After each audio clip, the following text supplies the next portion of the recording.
মানুষ এই পৃথিবী ছেড়ে চলে যায়, কিন্তু রেখে যায় তার মায়া, রেখে যায় তার ভালোবাসা, রেখে যায় তার কর্মফল। আর কর্মফল কখনোই কেউ কখনো কেড়ে নিতে পারে না।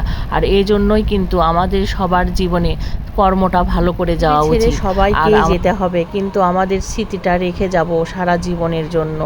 সবাই কিন্তু এই স্মৃতিটাই ধরে রাখবে যতদিন পর্যন্ত আপনার পরিচিত জন থাকবে। আর এই স্মৃতিটাই কিন্তু রেখে গিয়েছে আমার বাবা। আমার বাবা এই স্কুলটা করেছে তার জীবন দিয়ে। আমার বাবার আত্মা এই স্কুল, আমার বাবার জীবন ছিল এই স্কুল, আমার বাবার ভালোবাসার জায়গা ছিল এই স্কুল। এই স্কুলটা সে জীবন দিয়ে করেছে। সে বাড়িতে ভাত খেয়েছে আর কুলি ফালাইছে এই স্কুলে। তার বাড়ির সমস্ত জিনিস নিয়ে এসে এই স্কুলটা প্রতিষ্ঠিত করেছিল। আমার বাবা কিন্তু মৃত্যুর আগ পর্যন্তও বলেছে আমার স্কুলটা তোমরা দেখে রয়ে যায়, মানুষের কর্মফল রয়ে যায়। এই কথা আমি কেন বললাম? আমার বাবা মারা গিয়েছে 2011 সালে। এখন পর্যন্ত কিন্তু আমার বাবার নিজ হাতে গড়া এই স্কুলটা ঠিক ওই রকমই রয়ে গেছে। এতদিন পরে আমরা সবাই মিলে এই স্কুলে আসছি বাবার স্মৃতি একটু মনে রাখার জন্য, বাবার স্মৃতি একটু মনে করার জন্য। আমার ছেলে মেয়েকে দেখানোর জন্য নিয়ে আসছি যে দেখো তোমার নানা ভাই কত সুন্দরভাবে একটা স্কুল নিজ হাতে গড়ছে। শুধু আমার বাবা একটা স্কুল না, বিভিন্ন স্কুলই গড়েছে, কিন্তু সবগুলো সবাইকে ছেড়ে দিয়েছে। সবাই বিভিন্ন জন সেই স্কুলগুলোর প্রতিষ্ঠাতা হয়েছে, সেই স্কুলের সভাপতি হয়েছে। আমার বাবা কখনোই কোনো সময় সেখানে দাবি করতে যায়নি। কিন্তু আমার বাবা এই স্কুলটা প্রতিষ্ঠিত করেছে তার জন্মস্থান ফুলকোট গ্রামে। আর ফুলকোট গ্রামকে আমার বাবা অনেক ভালোবাসতো। আসুন আজকে আমি এই স্কুলটা আপনাদেরকে একটু ঘুরে ঘুরে দেখাই। অনেক দিন পরে আমি এই স্কুলে আসলাম। আমার বাবা থাকতে কিন্তু প্রায় এই স্কুলে আসা হতো। তারপরে আমাদের বিয়ে হয়ে গিয়েছে, কিন্তু আমার আসা হয় না, কিন্তু আমার সব ভাই বোনেরা আসে। এই স্কুলের প্রতিষ্ঠাতা এবং সভাপতি আমার বাবা ছিল, তারপরে আমার বড় ভাই ছিল, এখন আমার বড় বোন হয়েছে। যেটা নিজের নামে করতে আমার বাবা পারত এই স্কুলটা তার বাবার নামে করতে, মানে আমাদের বংশে যে কোনো একজনের নাম কিন্তু এখানে দিতে পারতো, কিন্তু আমার বাবা কিন্তু সেটা করেনি। কারণ আমার বাবা ফুলকোট গ্রামের প্রতিটা মানুষকে জীবনের থেকেও বেশি ভালোবাসতো। আর সেজন্য এই স্কুলটা বাবা কখনো নিজের সম্পত্তি মনে করেনি, ভেবেছে এই ফুলকোট স্কুলটা প্রতিটা গ্রামের প্রতিটা মানুষের। আর এই জন্যই ফুলকোট নবোদয় কারিগরি এই স্কুলের নাম রেখেছিল। তো আমি এখন দেখাচ্ছি আপনাদেরকে এই পাশে, এটা হলো প্রাইমারি সেকশন। আর এই প্রাইমারি সেকশনটা কিন্তু আমার দাদা করেছে। আর এখানে সুন্দরভাবে দেখেন জাতীয় সঙ্গীত লেখা আছে। আর এই জাতীয় সঙ্গীত মুছে দেওয়ার জন্য মানুষ কতই না উঠে পড়ে লেগেছিল।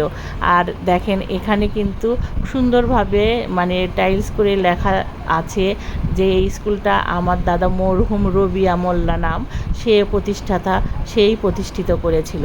তো আসলে দেখেন সুন্দরভাবে আবার একটা শহীদ মিনারও করে দেওয়া আছে, বাচ্চারা যাতে দূরে কোথাও না যেতে হয়। 21শে ফেব্রুয়ারিতে সবাই এখানে যাতে ফুল দিতে পারে। আর এই সুন্দর স্কুলটা কিন্তু আমার দাদার হাতের। আর আমার দাদা এটা প্রতিষ্ঠিত করেছিল, তারপরে আমার বাবা সংরক্ষণ করেছে, তারপরে আমার বড় ভাই সংরক্ষণ করছে, এখন আমার বোন সভাপতি। আর এই কৃষ্ণচূড়া গাছের ডালগুলো আমি যখন ছুঁয়ে দিচ্ছিলাম ভাবছিলাম যে আমার বাবার হয়তো বা একটু পরশ পাবো, কারণ আমার বাবা নিজ হাতে এই গাছগুলো লাগিয়েছে। হয়তোবা অনেকে মনে করবেন আমি অনেক বেশি বলছি, কিন্তু অনেক বেশি আমি বলছি না। আপনারা যদি আমার বাবা সম্পর্কে জানতে চান, ফুলকোট গ্রামে গিয়ে তাদেরকে জিজ্ঞাসা করবেন যে আসলে এই রজিব চেয়ারম্যান কেমন। আমি জানি এই স্কুল সম্পর্কে আমি যে কথাগুলো বলতেছি, আমার বাবা সম্পর্কে যে কথাগুলো বলতেছি, অনেকের হয়তোবা ভালো লাগবে না, কিন্তু ভালো লাগুক আর না লাগুক, আমি তার সন্তান। আমি জানি আমার বাবা এই স্কুলে কত বিসর্জন দিয়েছে, এই স্কুলের জন্য সে কী না করেছে। তো যাই হোক, এই গাছগুলো কিন্তু আমার বাবার হাতে লাগানো, এগুলো হয়তো বা আমার ভাই লাগিয়েছে। আর এই বড় বড় গাছগুলো সবগুলো আমার বাবার হাতে লাগানো। তো এখানে এক টিচার আবার মোবাইল টিপছে, আমি আবার এই ছবিটাও নিয়ে নিলাম। তো এই পাশে মানে ফুলকোটের এই বেসিক ট্রেডের ক্লাসগুলো হয়। আর এই জবা ফুলের গাছ আমার বাবার হাতে লাগানো। এই গাছটা এত সুন্দর জবা ফুল ফোটে সারা বছর। এই গাছ কিন্তু আরেকটা আছে আমাদের বাড়িতে, আমি দেখিয়েছি আপনাদেরকে। ওই গাছ, এই গাছ, এগুলো কিন্তু একসঙ্গেই সব আমার বাবা লাগিয়েছিল। আর মাঠের ভিতরে ঘাস ঘাস, মানে কী আর বলবো, মন ছুঁয়ে যায়। আমার বাবা এই স্কুলে নিজের সম্পত্তি দিয়ে এই স্কুল করেছে। আমি শুধু এমনি বাবা করছে না। এই যে দেখেন ফুলকর নবোদয় কারিগরি উচ্চ বিদ্যালয়, মরহুম রাজিবুল ইসলাম প্রতিষ্ঠাতা। তো সারাটা জীবন হয়তো বা যারা জানে, যারা বোঝে, তারা হয়তো বা বলবে এটা প্রতিষ্ঠিত করেছিল রজিব চেয়ারম্যান, কিন্তু আসলে অনেকের কাছে এটা ভালো লাগবে না। ভালো লাগুক আর না লাগুক, তোমরা একটু মানে অতীতের কথাগুলো চিন্তা করে দেখবা, অতীতের কথাগুলো একটু ভেবে দেখবা আমি কি সত্যি বলছি না মিথ্যা বলছি। দাদা 20 বছর চেয়ারম্যানই করেছে, আমার বাবা 30 বছর চেয়ারম্যানই করেছে, আমার ভাই এখন বর্তমান চেয়ারম্যান, কিন্তু আমাদের কিন্তু তেমন কোনো কিছুই নেই। বাবা সারাটা জীবন মানুষের উপকার করে গেছে। আমার বাবাকে কখনো দেখিনি বিছানায় 10 মিনিট শুয়ে রেস্ট করতে। সে সারাটা জীবন মানুষের বিপদে তার জীবন বিসর্জন দিয়েছে। সব সময় সে মানে ঝেঁপে পড়েছে মানুষের বিপদে। কখনোই সে নিজের কথা চিন্তা করেনি, তার সন্তানদের কথা চিন্তা করেনি যে তার সন্তানদের জজ ব্যারিস্টার বানাতে হবে। কখনো সে চিন্তা করেনি যে বাড়িতে একটা 10 তলা বিল্ডিং করতে হবে। কখনো সে চিন্তা করেনি রাজনীতি করে তাকে এমপি মন্ত্রী হতে হবে। সে সব সময় বলেছে আমি আমার এলাকাতে থাকতে চাই, আমি আমার এলাকার মানুষকে ভালোবাসতে চাই, আমি তাদের পাশে থাকতে চাই। তো শেষ পর্যন্ত কিন্তু সে এটা করেই মারা গেছে।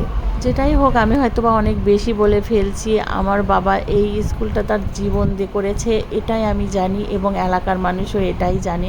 তো আমরা চাই এই স্কুলটা রাজনীতিমুক্ত হোক, এই স্কুলটা একদম রাজনীতিমুক্ত থাকুক এবং সবাই এই স্কুলটা জীবন দিয়ে মন প্রাণ দিয়ে রক্ষা করুক এবং বাচ্চারা সুশিক্ষায় শিক্ষিত হোক। এটাই আমার চাওয়া, আমি এটাই চাই।